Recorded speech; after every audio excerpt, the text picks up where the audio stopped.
minasyaitonirrajim. Bismillahirrahmanirrahim. Assalamualaikum warahmatullahi wabarakatuh. Waalaikumsalam warahmatullahi wabarakatuh. Rabbi a'udzubika min hamazati syayatin wa a'udzubika rabbi an yahdurun. Asyhadu an la ilaha illallah wahdahu la syarikalah wa asyhadu anna Muhammadan abduhu wa rasuluh. Rabbi shrah sadri wa yassir li amri wahlul 'uqdatam min lisani yafqahu qawli. Segala puja dan puji hanya kepada yang hak Allah Subhanahu wa Ta'ala. Alhamdulillah hari ini kita dikumpulkan oleh Allah dalam rangka kita bersama-sama belajar, juga kita bersilaturahmi, dan selalu bermohon pertemuan ini menjadi salah satu pertemuan yang disukai oleh Allah Subhanahu wa Ta'ala. Makanya yang namanya agama apapun itu sebetulnya mereka sudah pernah melewati ini. Makanya Rasulullah menyampaikan di dalam sabdanya, setiap manusia yang lahir itu adalah fitrah. Yang menjadikan anak ini Yahudi, Nasrani, dan Majusi adalah orang tua. Jadi artinya apa? Teman-teman harus bertanggung jawab kepada anak-anaknya masing-masing. Artinya apa? Teman-teman harus mempunyai ilmu. Karena kalau tanpa ilmu, nanti anak-anaknya mereka mengikuti bisa jadi di luar sana yang bisa jadi kurang tepat. Oke, makanya hari ini anak-anak menjadi ujian ya? Ujian. Boleh angkat tangan lagi, siapa yang tidak diuji oleh anaknya? Alhamdulillah ya. Kenapa? Karena memang setiap manusia yang lahir seperti ini, itu mereka akan mendapatkan satu paket lagi. Paketnya adalah ujian, dan ini sebuah kepastian. Sekali lagi, ini adalah sebuah kepastian. Coba buka surat 2 ayat 155 kan. Coba. Surat 2 Al-Baqarah ayat 155. A'udzubillahi minasyaitonir rajim. Wala nabluwannakum bisyai'in minal khaufi wal ju'i wa naqsin minal amwal wal anfus was samarat wa basyiris shabirin. Dan sungguh akan kami berikan cobaan kepadamu. Tuh. Sungguh artinya apa kalau? Dan sungguh artinya apa? Pasti ya. Dan ini sebuah kepastian kan? Ya, jadi mau ditentu, oke, tetap pasti kita akan diuji. Nanti kita lihat jenis ujiannya salah satunya apa. Kita lanjut lagi. Dan sungguh akan kami berikan cobaan kepadamu dengan sedikit ketakutan, Terus, kelaparan, kekurangan harta, terus, jiwa, dan buah-buahan. Dan berikanlah berita gembira kepada orang-orang yang sabar. suami siapa yang milih? Kita. Alhamdulillah, semoga jodoh mau menikah, doakan yang makan bisa. Setelah dapat jodoh, Mutruk, Hah? Setelah dapat pasangan, apa yang terjadi? helm. Tuh. Ngeluh lagi. Makanya sekali lagi, ini kita belajar bahwa ketika ini ujian pasti akan datang, maka kita belajar. Ketika ujian dari anak, ujian dari pasangan, belajar untuk tidak berselisih. Saya hanya menggarisbawahi untuk tidak berselisih, termasuk kita berkumpul begini, yang mudah-mudahan tidak ada perselisihan. Dan beda pendapat mah biasa, ya. Tapi kita harus menghindari perselisihan. Beda pendapat silakan saja, karena itu sudah sunatullah, ketetapan dari Allah. Ya, kenapa? Karena latar belakang teman-teman semua juga akan berbeda-beda. Bisa jadi beda pendidikan, latar belakang beda apa lagi? Bisa jadi adat istiadatnya, terus beda apa lagi? Kahayang. Ya itu karakternya bisa jadi beda-beda. Nah justru ketika kita berkumpul begini, terus kemudian masing-masing ini akan menjadi ujian. Ya, makanya saya hanya ingin menekankan saja bagaimana kita belajar bahwa ujian itu pasti. Tapi yang menjadi kunci adalah bagaimana menyelesaikan ujian. Oke ya, kita lihat nih ujian yang salah satu ujian yang paling banyak pemikirannya yaitu anak dan pasangan. Bukan, betul untuk dikali. Saya cek abdi. Nah biasanya punten. Teman-teman kalau misalkan diuji oleh anak, Jebakan Batman. menasehati, terus kemudian anak-anak gak mengikuti kata-kata kita, biasanya marah atau sabar? Marah. Nah, yang marah, yang sering marah, itu yang kurang ilmu. Sudah, jangan saling tunjuk. Kebiasaan itu yang diajar gitu, kasih eta pisan. Santai aja. Ya, Jadi kenapa? Karena memang kondisinya yang namanya anak ini diturunkan itu karena keinginan siapa? Kita. Nah, ketika teman-teman ada keinginan, pasti akan ada godaan. Oke? Contoh. Sederhana. Misalkan teman-teman ingin beli sendal tuh yang paling mahal selama hidup gitu ya. Terus kemudian satu hari hadir ke majelis taklim di masjid, sendal di luar. Kira-kira apa yang terbayang?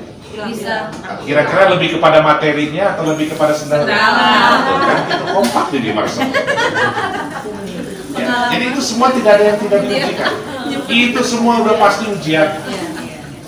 Ya, kamari wae pas udah capek di sana, aduh, mereka lakukan itu kan ujian. Oke. Ini kelihatan wajah-wajah ujian.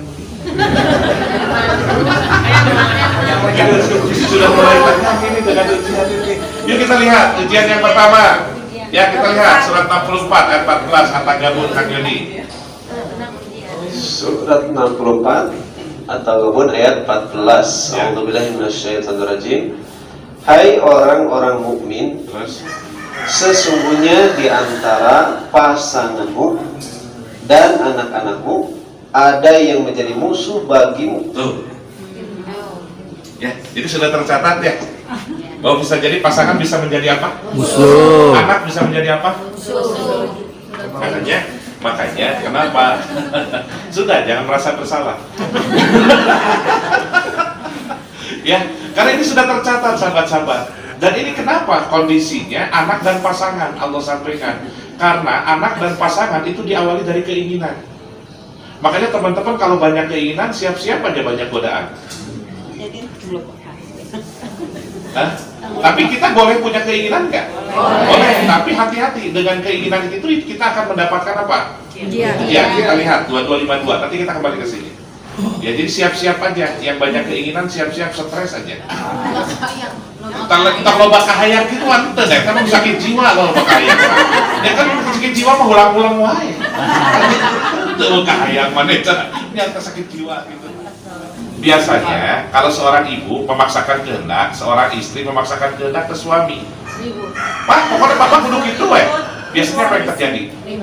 Berselisih nggak? Oke. Nah sekarang pertanyaannya, ada nggak yang di rumah tangga yang berselisih? Ada. Semua. Jangan nyebut banyak, gak enak, ada gitu. Ya banyak teh asal di dia ngariung kurang.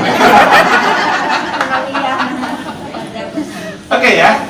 Jadi kalau misalkan sahabat-sahabat tadi berselisih, ya kan tadi berselisih itu karena salah satunya faktor apa? Beda pendapat. Dan beda pendapat itu sunatullah, ketetapan Allah.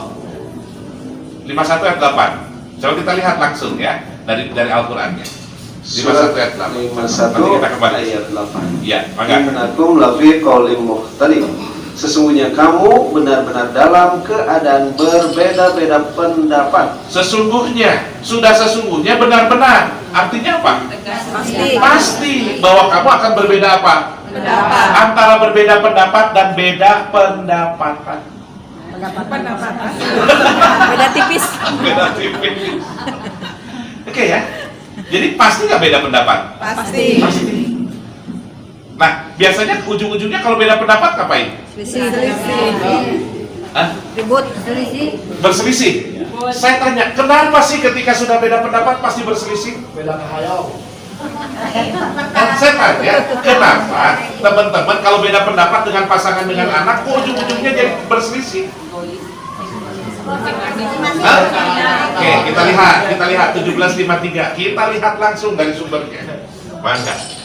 Surat 17 Al-Isra ayat 53. A'udzubillahi minasyaitonirrajim.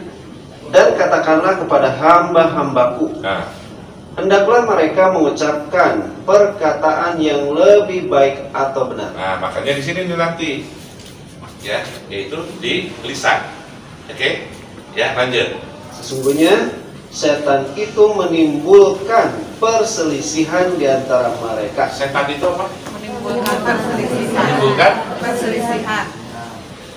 Jadi sudah pernah lihat setan? Belum. Ulangi. Baca nih kaki itu tadi diajar pada itu. Yang suka menimbulkan perselisihan berarti siapa di situ? Waspadalah. Jadi kalau misalkan suami istri berselisih, siapa itu? Setan. Tinggal ngaca, nah iya setan. Karena setan itu wujudnya siapa? Wujudnya siapa? Bukan. Kita lihat surat 6 112. 6 112. Ya. Alhamdulillahirrahmanirrahim. Dan demikianlah kami jadikan bagi tiap-tiap nabi itu musuh, yaitu setan-setan dari jenis manusia dan jin. Jadi setan itu jenis apa? Manusia.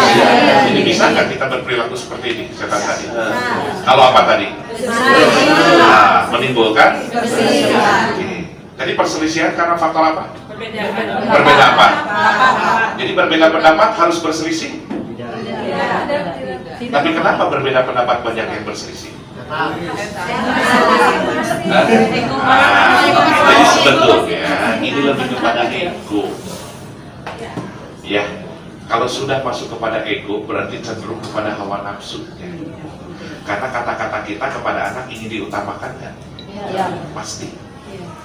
Ya, bahasanya punten, kita yang ngebiayain, seorang ibu yang melahirkan, kemudian sekolah disakolahkan, kemudian si anak ini tidak nurut, ujung-ujungnya apa? Marah nggak? Jadi lamun marah itu ciri-cirinya sederhana. Gini. Kan gini. Rasulullah SAW di dalam sabdanya begini, man arada dunia fa'alaihi bil ilmi, wa man arada akhirah fa'alaihi bil ilmi, wa man arada huma fa'alaihi bil ilmi. Rasul sampaikan kalau kita ingin sukses dunia maka harus dengan ilmu. Kalau kita ingin sukses akhirat juga harus dengan ilmu. Kalau ingin sukses dunia akhirat harus dengan apa? Ilmu. Beda loh orang yang berilmu dengan orang yang kurang. Makanya ciri-ciri orang yang di rumahnya sok ambek-ambekan kamu pabudak kapapadikan kasalaki, ya tapi kurang ilmu. Halo. Kenapa? Karena kurang ilmu itu, orang-orang yang kurang ilmu biasanya nanti ujung-ujungnya marah. Jadi marah itu seolah-olah menjadi solusi.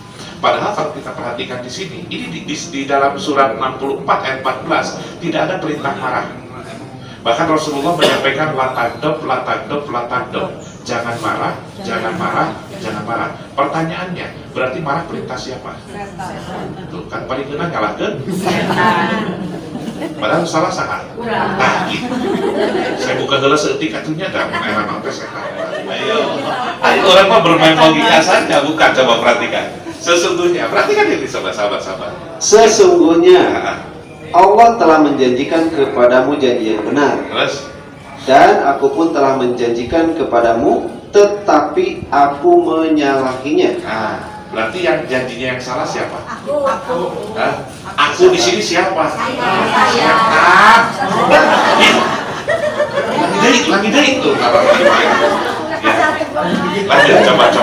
Dan berkatalah setan. Nah, berkatalah setan. Oke, siapa yang berkata? Setan. Nah, bukan saya, tapi Setan. Lanjut. Dan berkatalah setan tatkala perkara hisab telah diselesaikan. Terus? Sesungguhnya Allah telah menjanjikan kepadamu janji yang benar. Terus? Dan aku pun telah menjanjikan kepadamu, tetapi aku menyalahinya. Tuh, setan tuh tahu bahwa janji Allah yang benar. Janjinya mak dia. Melainkan sekedar aku menyeru kamu. Tuh, melainkan aku, setan ini hanya menyeru kamu. Terus siapa yang melakukan? Kita. Nah, berarti yang salah siapa? Nah, selama ini mulai nalar kalah kecah. Dasar setan, cerakan gitu. Udah salah setan, udah salah kurang, karena kita nggak tahu cara kerjanya setan. Oke, lanjut. Sekali-kali tidak ada kekuasaan bagiku terhadapmu, melainkan sekedar aku menyeru kamu, Terus, lalu kamu mematuhi seruanku. jadi yang mematuhi seruan siapa? Kita. Kita. Jadi yang salah siapa? Kita. Gitu, atau kudu nyalahkeun sorangan, dong nyalahkeun we setan. Da urang teh sebenarnya teh merasa paling benar, merasa paling baik, merasa paling bersih. Makanya mun aya gara-gara si ibu itu. Si ibu iya sih, gitu kan? Padahal sesungguhnya pesannya dari siapa? Ya, urang mun males ka pengajian, oh iya nyata setan teh miloba kieu nya. Males kieu teh. Setan teh disalahkeun teh. Cek setan teh lah jadi ka urang. Itu kan salah mana eta mah hawa nafsu kamu. Saya kan hanya menyeru. Tapi kamu mematuhi seruanku. Gitu loh. Oke, lanjut lagi coba. Oleh sebab itu, janganlah kamu mencercaku. Tuh, cek setan kayak gitu. Jadi sesama setan jangan saling Jadi sesama setan kan kalau saling mencerca. Ya, lanjut. Akan tetapi cercalah dirimu sendiri. Nah, jadi yang salah siapa? Diri sendiri. Kita sendiri. Jadi kembali lagi sahabat-sahabat, makanya kalau boleh saya masih kasih ya artinya kita share ya. Jadi kalau misalkan nanti di rumah, salah satu yang harus kita niatkan adalah satu kita tidak niat berselisih. Makanya ada salah satu zikir yang sudah dilupakan oleh umat Islam. Ini sebetulnya ini adalah zikirnya orang-orang yang bertakwa. Sekali lagi ini adalah zikirnya orang-orang yang bertakwa. Contoh misalkan tiba-tiba kan kadang-kadang si suami istri ini ketika mereka lain gitu kan ya. Tiba-tiba sopas ya, bisa jadi ya. Nah artinya kenapa kira-kira? Oke kita lihat ya, kita lihat. Makanya Allah berpesan kepada kita, seandainya berbeda pendapat, maka salah satu yang harus kita zikirkan yaitu mohon perlindungan. Biasanya kalau mohon perlindungan itu kapan? Waktunya kita baca. Ada musibah. Setiap saat. Ibu bapak baca tahun kapan? Kalau bapak baca Quran itu nggak salah karena memang itu ada perintahnya. Surat 1698 ini perintahnya sahabat-sahabat. 1698 coba kita lihat. Surat 16 An-Nahl ayat 98. A'udzubillahi minasyaitonirrajim. Fa idza qara'tal Qur'ana fasta'idz billahi minasyaitonir rajim. Apabila kamu membaca Al-Qur'an, Ya. hendaklah kamu meminta perlindungan kepada Allah Nah, dari setan yang terkutuk. Nah, ini sebelum baca Quran ngapain? Mohon perlindungan. Makanya apa yang dibaca? Nah, ta'udz. A'udzubillahi minasyaitonir rajim. Nah, pertanyaannya, setan itu kapan menggodanya? Setiap saat. Berarti mohon perlindungannya kapan? Setiap saat. Jadi ta'udznya kapan? Setiap saat. Makanya saya setiap saat salah satu yang saya dalam hati adalah mohon perlindungan. Kenapa? Karena saya bisa jadi dengan pasangan sedang ngobrol-ngobrol dia tiba-tiba rame. Makanya dalam hati saya selalu nanti apa? Yang Allah nanti kasih tahu kesalahan-kesalahan kita seperti apa. Ya, jadi punten bahasanya ketika kita ketemu dengan pasangan kita masing-masing, maka kita mohon perlindungan. Apa tadi mohon perlindungan bacaannya salah satu? Jadi kalau ketemu suami, A'udzubillahi minasyaitonir rajim. Aslinya benar. Kurang kisahnya dari baik. Tapi memang benar. Ya. Suami kakak datang di kantor, assalamualaikum. Insyaallah. Tadi tante pasien jadi pasean. Jadi kayak ketemu setan. Ya enggak, justru itu kan gini, energinya itu kan akan terus datang. Karena gini, coba Kang Yodi di surat 4136 Kang. Surat Coba, ya. 1 Fussilat ayat 36. Coba. A'udzubillahi minasyaitonirrajim. Dan jika setan mengganggumu dengan suatu gangguan, maka mohonlah perlindungan kepada Allah. Tuh. Lanjut. Sesungguhnya dialah yang maha mendengar lagi maha mengetahui. Jadi kalau kita digodanya tadi kapan diganggunya? Kapan aja? Setiap saat. Berarti mohon perlindungannya kapan? Setiap saat. Makanya sahabat-sahabat mohon perlindungan terus-menerus kepada Allah. Silahkan bacaannya mau apa? Mau Rabbi a'udzubika min hamazati syayatin wa a'udzubika Rabbi ayahdurun. Boleh. Mau ta'udz juga ta'udz boleh. Tapi energi kita ini supaya nanti oleh Allah dapat diberitahu apa yang menjadi kesalahan-kesalahan kita. Jadi ketika kita berselisih itu jeung suami teh hati-hati ya, kamu hati-hati nanti berselisih nih ketika kamu berbeda pendapat. Selalu mohon perlindungan. Halo. Buka ya, kita baca. Bacanya bukan hanya dengan mata lahir, tapi kita baca dengan mata batin. Surat 20 ayat 6. Kita cek lagi sahabat-sahabat. Surat Fis-Samawati wa ma fil ard. Lanjutkan. Surat 20 Toha ayat 6. A'udzubillahi minasyaitonirrajim. Bismillahirrahmanirrahim. Lahu ma fis samawati wa ma fil ard wa ma bainahuma wa ma tahta al-thara. Lanjut. Kepunyaannya lah semua yang ada di langit. Semua yang ada di kepunyaan siapa? Pasti nggak? Pasti. Kita tahu ilmunya. Ya. Tapi sejauh mana keyakinan kita bahwa semua yang di langit dan di bumi adalah milik Allah? Lanjut. Semua yang di bumi, Terus, semua yang di antara keduanya, terus. dan semua yang di bawah tanah. Jadi yang di langit punya siapa? Allah. Yang di bumi? Di antara langit dan bumi? Yang di bawah tanah? Jadi kita punya apa? Sadar nggak punya apa-apa?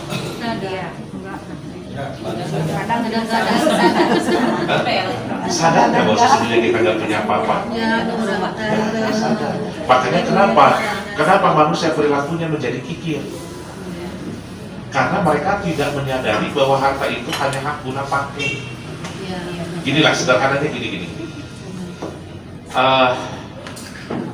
Harta tadi punya siapa? Hakikatnya punya siapa? Allah. Yang memerintahkan mengeluarkan siapa? Kok jadi berat? Halo? Ya oke. Ya. Nah, ulang jadi berat. Padahal sesungguhnya berbuat baik untuk siapa? Diri sendiri. Berbuat jahat untuk siapa? Kikir buat siapa? Jadi yang rugi siapa? Merasa nggak kita ketika kikir rugi?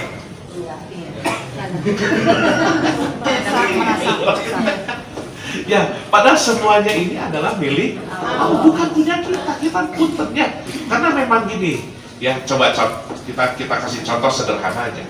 Kalau misalkan dalam keadaan sempit harta, biasanya doanya kepada Allah gimana sih? Musuh ya? Bisa sambil menangis kan? Iya. Tapi setelah dikabul, nah bisa gitu. Kita lihat surat 70 ayat 19 sampai 21 sampai 23 deh.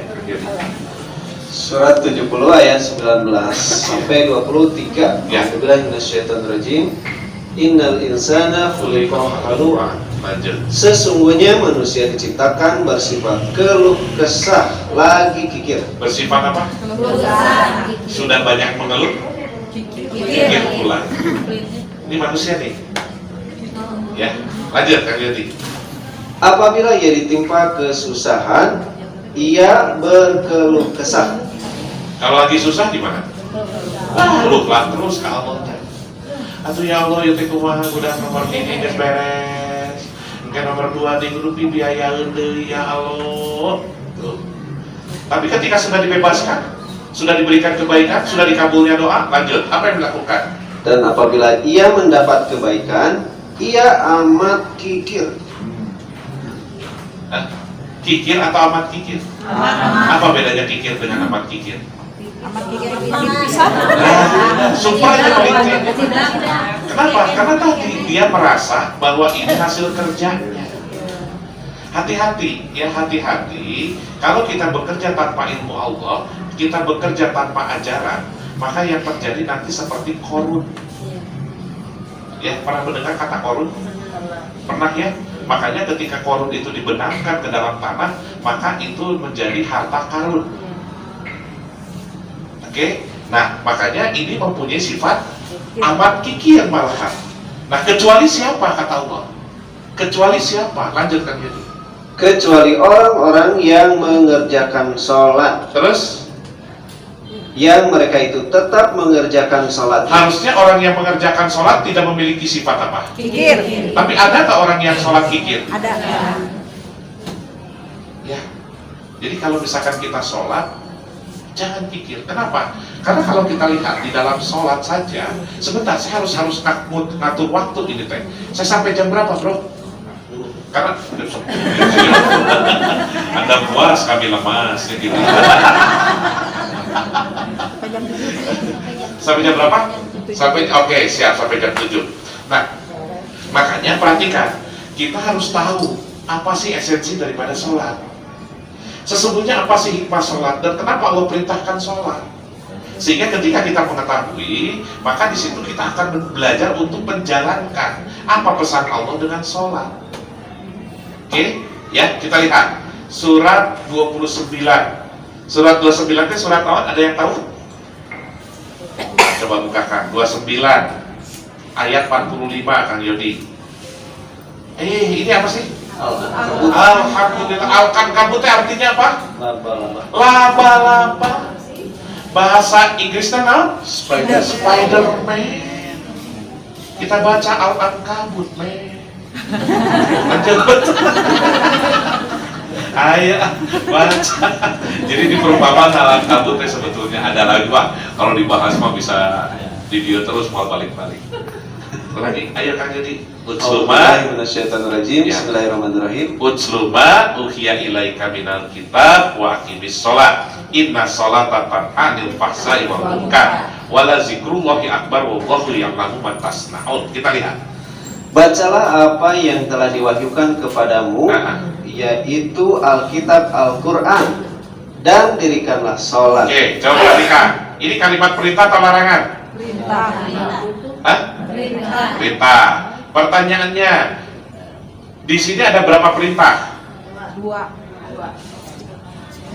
Ya, ayo masih ragu. Baca deh ya. Oh, sampaikan untuk ke udah. Ulangi Kang Yodi. Bacalah apa yang telah diwahyukan kepadamu, Terus yaitu Alkitab Al-Quran, dan dirikanlah sholat. ada berapa perintah? Dua. Satu, dua. Mana yang wajib? Selama ini yang wajib yang mana? Ulangi.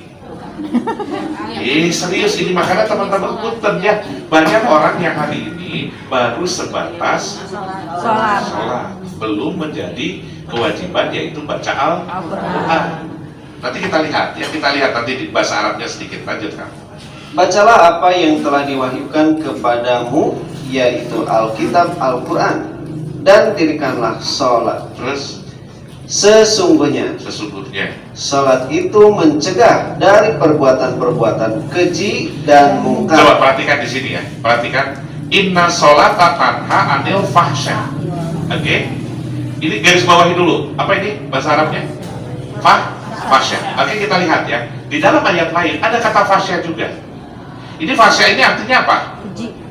Keji atau jahat. Nah, kita lihat sekarang. Sesungguhnya sholat itu mencegah dari perbuatan keji. Nah, sekarang fahsya di ayat lain yang mana? Kita lihat Al-Baqarah 268 Kang. Kita lihat. Ya, coba bahasa Arabnya Kang Yodi. Asyaitanu ya'idukumul faqra wa ya'murukum bil fahsya. Bil fahsya. Oke? Jadi dua-duanya fahsya. Oke, kita lihat. Apa sih kira-kira arti fahsya tadi di sini? Kikir. Ya, fahsya di sini apa? Kejahatan atau kikir. Nah, berarti inna sholata tanha 'anil fahsya'i wal munkar. Sesungguhnya 2945 Kang. Sesungguhnya sholat itu mencegah dari perbuatan keji dan mungkar. Jadi sholat itu mencegah dirimu dari kekikiran. Gimana sholat paralin. Makanya MKS ini sebetulnya menjadi ladang. Kalau saya kembali ya, menjadi ladang buat kita. Sekali lagi saya sudah mengingatkan juga. Saya suka ngobrol dengan Teni, dengan Caca. Ketika teman-teman gak ikut juga gak ada masalah. Karena sesungguhnya kebaikan itu untuk siapa? Kejahatan untuk siapa? Berarti kikir untuk siapa? Bukan kan? 4738 kan? Jadi ini kita masih keji loh. Sholat tapi paling keji loh kata Allah. Jahat buat dirimu kata Allah. Kenapa? Karena kamu sedang memakan hak orang miskin. Makanya Rasulullah menyampaikan di dalam satu sabdanya, ya ketika kau bersedekah, bal yasdad, bertambah. Jadi tidak ada orang yang hidupnya mereka rajin sedekah, hidupnya gelisah. Biasanya hidupnya tenang. Kenapa? Karena yang bertambah lapang dadanya, lapang hartanya. Coba. Bill Gates yang kita sebut katanya orang yang non muslim sering menyebutkan kafir, itu dia 90% mengeluarkan hartanya. Orang-orang yang non muslim Nasrani itu mengeluarkan hartanya per 10. Jadi kalau dia mendapatkan per 10 10%, 20%, 30%. Punten, orang Islam sabaraha 2,5 geus bangga. Halal.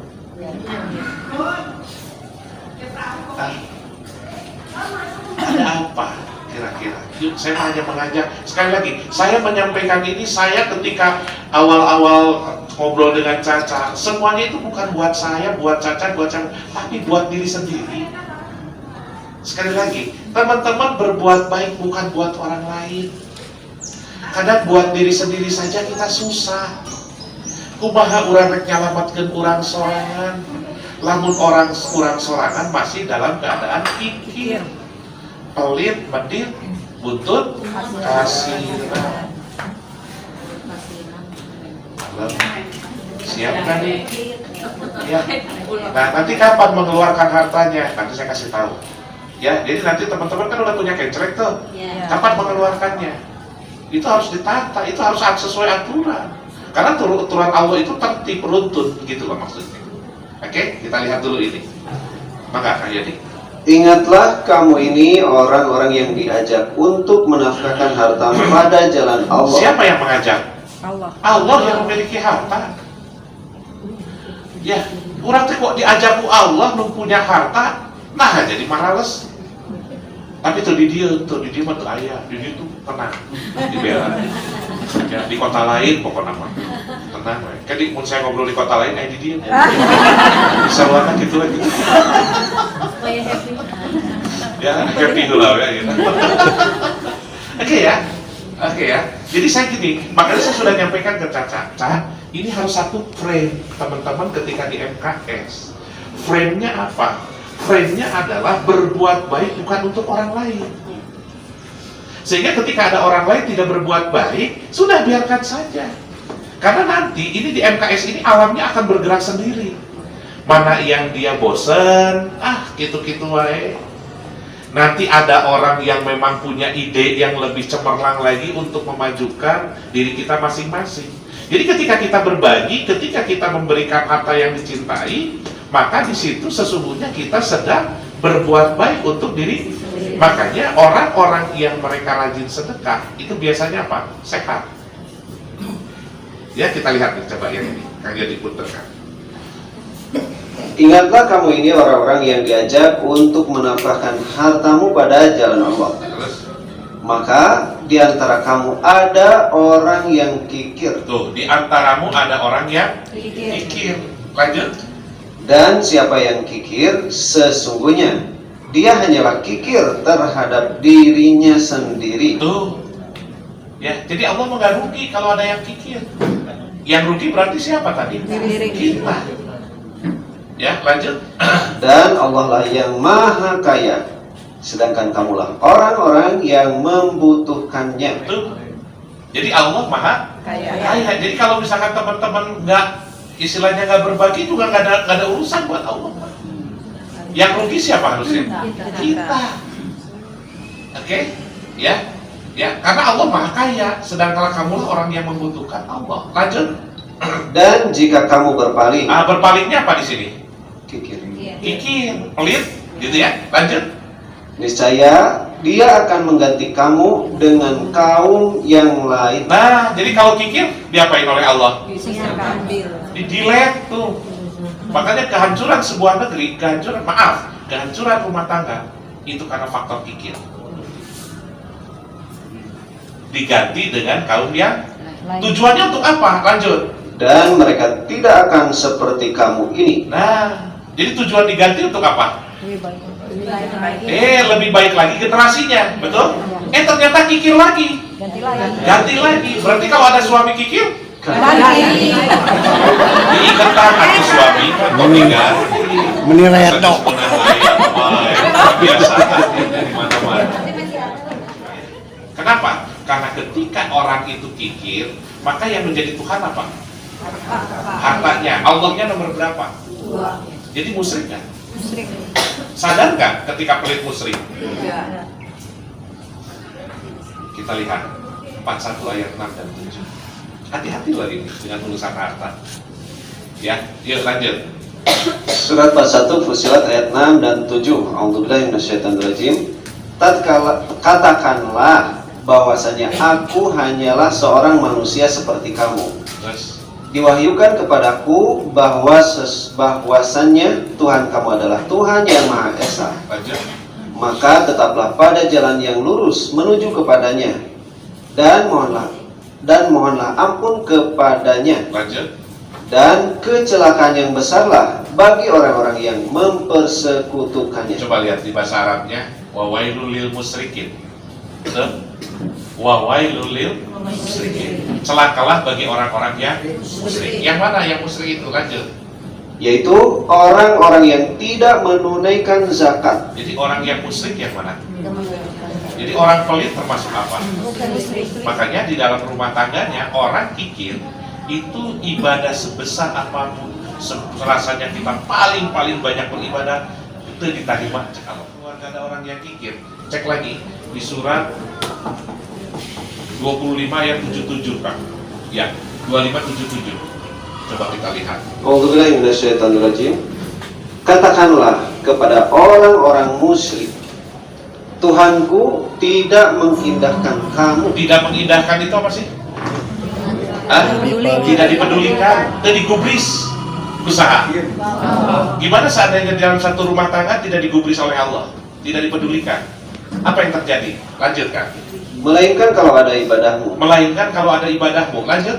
Tetapi bagaimana kamu beribadah kepadanya, padahal kamu sungguh telah mendustakannya? Ibadah, tapi pelit, hati-hati, dusta kata Allah. Contoh gini ya, gini supaya lebih mudah. Ketika kita sholat tadi subuh, Allahu Akbar, artinya apa?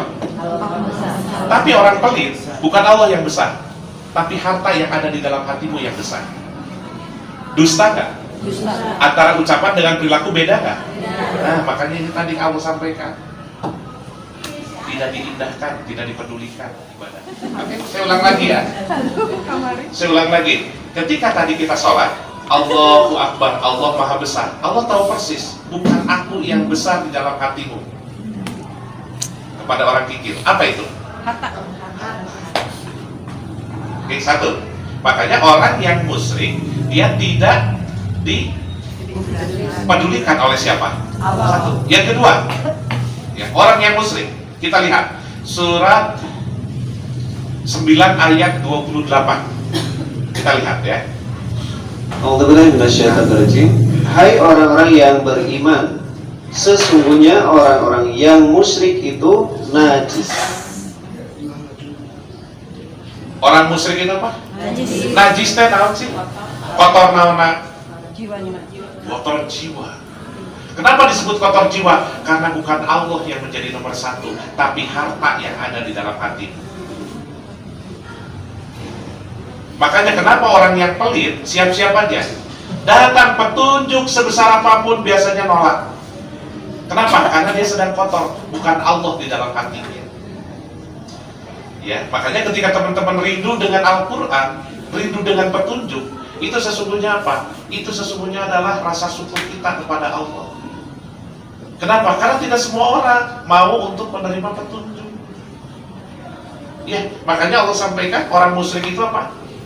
Najis, kotor jiwa, kata Allah. Tuh, sudah dua. Yang ketiga, kita lihat surat 39 ayat 65. Perhatikan. Surat 39 Az-Zumar ayat 65. A'udzubillahi minasyaitonirrajim. Dan sesungguhnya telah diwahyukan kepadamu dan kepada nabi-nabi yang sebelummu, Terus, jika kamu mempersekutukan Tuhan, terus, niscaya akan hapuslah amalmu. niscaya akan apa? Hapus. Jadi sholatnya, Hapus. puasanya, kalau apa? Musrik. Dengan apa tadi? Apa? Tuh sudah 3.